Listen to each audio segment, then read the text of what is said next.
March 1943, North Atlantic. U-boat U-230 sits at 180 meters depth, nearly 600 feet below the surface. Above them, British destroyers circle with active sonar pinging through the water. Each ping echoes through the U-boat's steel hull like a hammer blow. The crew can hear the propellers. They can hear the depth charges being rolled off the destroyer decks. They can hear the metallic clicks as the depth charge fuses arm themselves during descent. Captain Paul Siegmann gives the order that will define the next 72 hours: absolute silence. No talking. No movement. No unnecessary breathing. One cough, one dropped tool, one footstep could kill every man aboard. 52 men in a steel tube smaller than a subway car. 3 days underwater. No noise. No mistakes. One sound in the destroyers above will drop enough depth charges to crush them like a tin can. They survived. Every single man. This is how they endured 72 hours of absolute silence while destroyers hunted them with technology that could detect a whisper from 2,000 yards away. To understand why silence meant survival, you need to understand how submarine detection worked in 1943. The British destroyers hunting U-230 carried ASTIC, what the Americans called sonar. The system sends sound pulses through the water. When those pulses hit something solid, like a submarine steel hull, they bounced back as echoes. Operators could determine the direction and rough distance of the contact by analyzing the echo. But ASTIC had limitations. It couldn't distinguish between a submarine, a whale, a school of fish, or a thermal layer in the water. Operators relied on experience and additional information to classify contacts as hostile or neutral. One of those additional information sources was passive listening, hydrophones that detected sounds made by submarines. Engine noise. Propeller cavitation. Machinery vibration. Crew movement. Even voices could be detected under the right conditions. A Type 7 U-boat like U-230 was 67 meters long and 6 meters wide at the pressure hull. Inside that space lived 44 to 52 men depending on mission requirements, plus all the machinery needed to operate underwater: diesel engines, electric motors, batteries, compressed air systems, torpedoes, fuel, food, and freshwater. The interior was crammed with equipment. Every surface was hard steel that conducted and amplified sound. Drop a wrench and it would ring like a bell. Speak in normal conversation and the sound would travel through the hull into the water where hydrophones could detect it from hundreds of meters away. The British destroyers hunting U-230 weren't just using active ASTIC. They were listening passively with hydrophones, waiting for the submarine to make noise. If they detected sound from a contact they were tracking, they knew it was a submarine and not a false contact. Sound meant targeting information. Sound meant depth charges. Sound meant death. Captain Siegmann understood this perfectly. U-230 had gone deeper than the safe operating depth, to get below the thermal layers where ASTIC worked poorly. But going deep didn't make them invisible. It just made them harder to detect with active sonar. Passive listening still worked fine. If the crew made noise, the destroyers would hear it, confirm the contact as a submarine, and drop depth charges precisely on their position. At 180 meters depth, they were already pushing the structural limits of the pressure hull. A close depth charge detonation would crush them. The silence order wasn't a suggestion. It was the only thing keeping them alive. Siegmann ordered the diesel engine shut down. They were already secured because running diesels underwater would poison the crew with carbon monoxide. He ordered the electric motors shut down. Propellers made noise even at slow speed, and battery power was needed for life support. He ordered all non-essential electrical systems shut down to conserve batteries. Air circulation fans off. Galley equipment off. Lighting reduced to minimal emergency levels. The U-boat became a drifting steel coffin, slowly sinking because without power to the planes and ballast controls, they couldn't maintain depth perfectly. The first challenge was psychological. Humans aren't designed to stay silent. We breathe audibly. We shift position. We crack knuckles.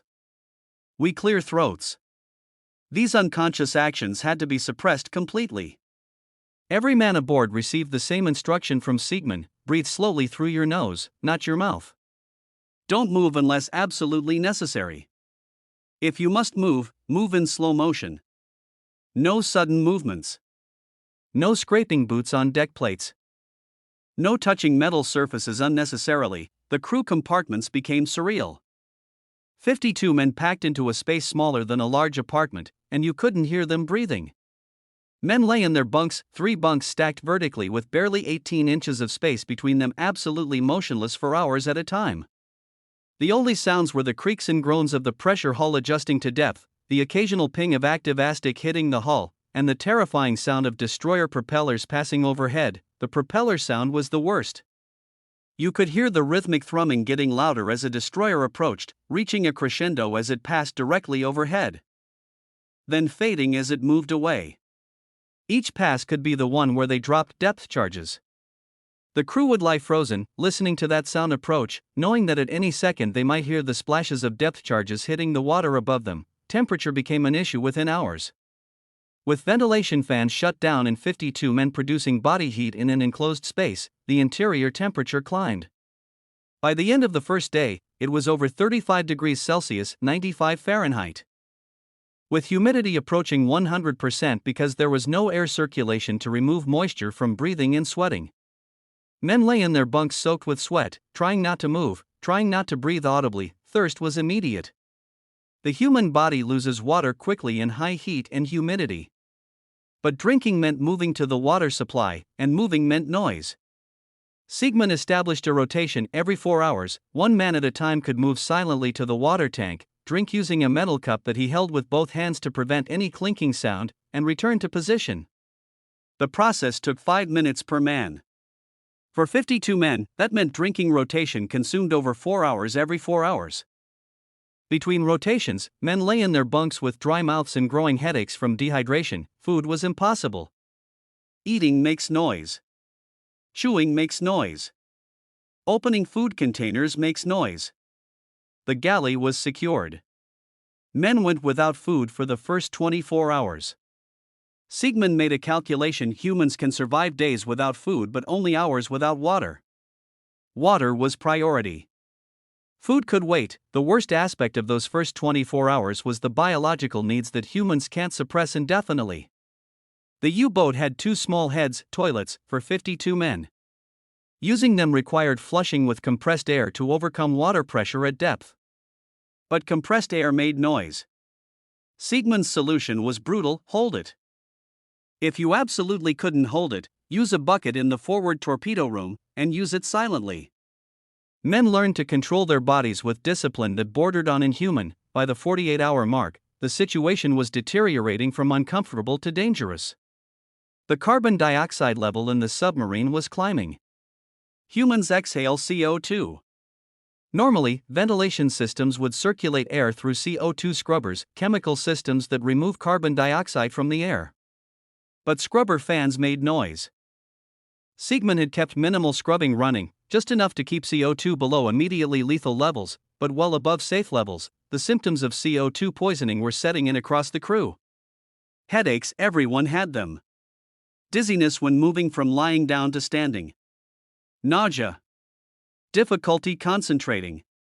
Shortness of breath even when breathing slowly. Some men were experiencing confusion and visual disturbances. This was mild to moderate CO2 poisoning. If it got worse, men would start passing out. If the CO2 level climbed high enough, they would all lose consciousness and die without ever surfacing. The battery situation was critical. All remaining electrical power was coming from the batteries. Life support, minimal air circulation, emergency lighting, CO2 scrubbing required power. The batteries were depleting. Siegmund's engineer reported they had perhaps 18 to 24 more hours of battery power at current consumption rates before complete electrical failure. After that, no air circulation, no CO2 scrubbing, no lighting. The crew would suffocate in darkness, but the destroyers were still above them. Sonar pings continued. Propeller sounds indicated at least 2 destroyers, possibly 3, maintaining search patterns. The British weren't giving up. They knew a U-boat was down there somewhere. They had lost active contact, but they were staying in the area, listening, waiting for the submarine to make noise or surface. Siegmund faced the decision that submarine captains pray they never have to make. Option 1: Surface and fight. The U-boat carried an 88mm deck gun and anti-aircraft guns.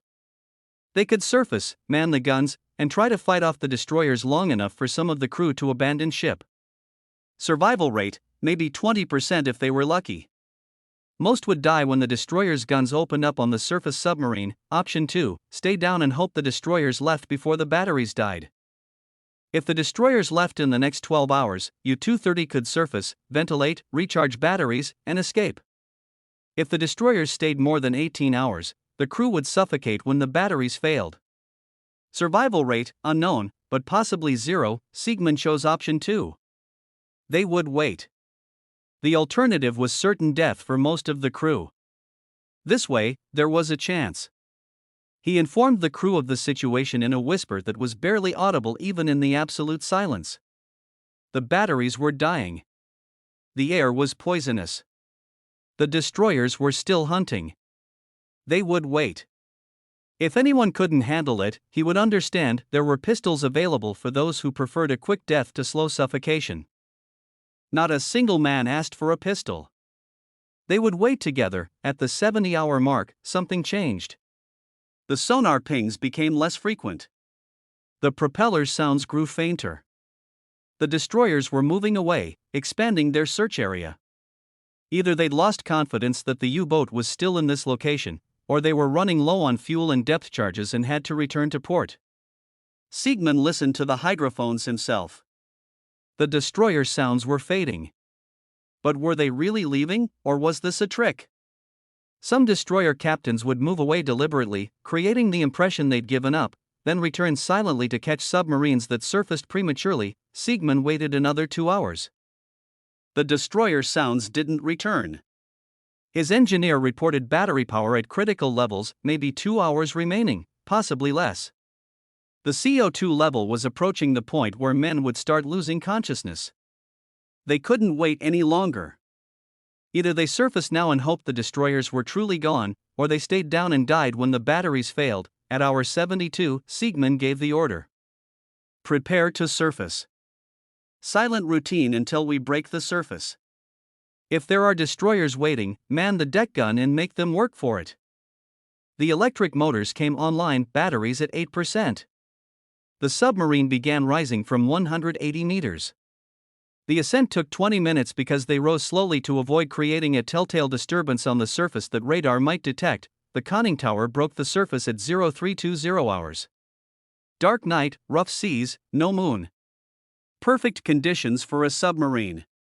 Lookouts scrambled to the bridge with binoculars. They scanned 360 degrees. No ships. No aircraft. The ocean was empty. The destroyers were gone. Siegmund ordered the diesel engines started. The roar of diesels, after 72 hours of silence, the sound was shocking, almost painful. Ventilation fans started. Hatches opened. Fresh air poured into the submarine. Men stumbled to the conning tower to breathe, to feel wind, to see sky. Some were crying. Some were laughing. Most just stood there breathing, unable to process that they'd survived. The batteries began recharging immediately. The chief engineer vented the foul air and circulated fresh air through the boat. The CO2 level dropped rapidly. Men's headaches began to fade. The galley opened and food was distributed, the first meal in 72 hours. Nobody cared that it was stale bread and canned meat. It was food. U-230's survival came down to 3 factors that aligned perfectly. First, Captain Siegmund's absolute enforcement of silence. Not approximate silence. Not try to be quiet silence. Absolute, disciplined, military silence. He threatened to shoot any man who made unnecessary noise, and the crew believed him. That threat kept 52 men silent for 72 hours in conditions that would break most people in 72 minutes. Second, the Type 7 U-boat's structural strength. The hull was rated for 200 meters depth, but Siegmund had taken them to 180 meters and held there for 3 days. The pressure at that depth is immense, over 260 pounds per square inch. The hull groaned and creaked constantly. Small leaks developed that had to be plugged silently. But the fundamental structure held because German submarine engineers had designed it conservatively with safety margins beyond the rated depth. Third, the crew's discipline. These weren't raw recruits. They were experienced submariners who understood what was at stake. Every man aboard had survived multiple patrols. They'd all been depth charged before. They knew the difference between discipline and death. When Siegmann ordered silence, they gave him silence so complete that hydrophone operators on the destroyers above heard nothing but ocean noise and decided the contact must have been a false reading. The British destroyer captains never knew how close they came. They'd been hunting directly above U-230 for 3 days. At one point, a destroyer had passed within 400 meters, close enough that the U-boat crew could hear specific machinery sounds through the destroyer's hull. If the crew had made any significant noise, a dropped tool, a loud cough, a shouted order, the destroyers would have heard it and concentrated depth charges on that position. U-230 would have been destroyed with all hands. Instead, 52 men survived by doing something that seems simple but is extraordinarily difficult. They stayed silent. Not for an hour. Not for a day. For 72 hours. In heat that approached unbearable. In air that was slowly poisoning them. With no food. With minimal water. With the constant knowledge that one sound meant death for everyone. That level of discipline, maintained across 52 individuals simultaneously for 3 full days, is almost unprecedented in submarine warfare. U-230's survival wasn't luck. It was discipline taken to the absolute human limit, and it was enough to outlast the hunters who never knew their prey was directly beneath them, waiting in silence for the chance to live.